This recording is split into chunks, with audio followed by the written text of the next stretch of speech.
Good morning, second graders. Today we are going to be talking about complete sentences and how we know if it's a complete sentence. Throughout all of second grade, we have talked about how sentences have a capital letter and how they have a ending mark or a punctuation mark at the end. Now we're going to be talking about, is it a complete sentence? And so we want to think, does it have a beginning part of the sentence or a subject, and does it have an ending part of the sentence? That it actually makes sense if I were to talk about that. So I'm going to read these sentences. Can we play today? Do you see how we have this question mark? Remember, question marks, they're wanting an answer. It's a question. Can we play today?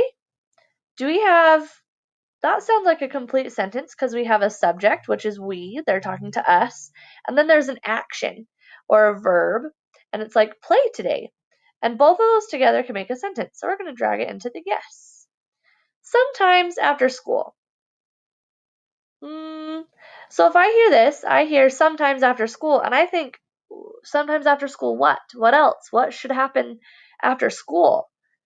And so it's not a complete sentence. There's not a subject or a verb. It just says sometimes after school. Okay, so sometimes after school can be the subject, but there's not anything that happens after that. There's not a verb or an action, so it's not a complete sentence. Even if you put a period at the end of it, it doesn't mean it's a complete sentence. So next one. On the bus, I want you to think. If you said that it is not a complete sentence, you are correct. It is not a complete sentence. On the bus? So there's a subject, but on the bus what? What happened on the bus? We need both of those to create a complete sentence.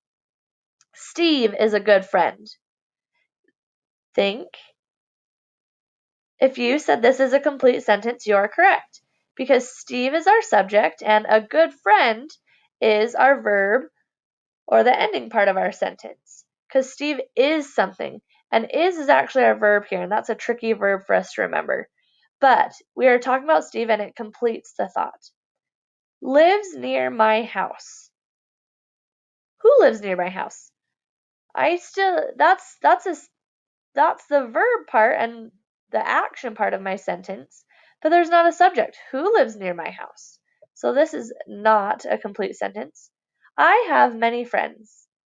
Ooh, this is a perfect sentence because it has a subject, and then have many friends is the ending part of your sentence or the action part. We play at school. If you said it is a sentence, you are correct. We can click the check, and it says all of them are correct. Now we are going to be practicing more about complete sentences, but I want you guys practicing whether you should use a question mark, a period, or an exclamation mark. So that's something that you're going to be practicing with your grammar for your practice page. So thank you so much. I hope you guys are able to do this really well, and have a great day.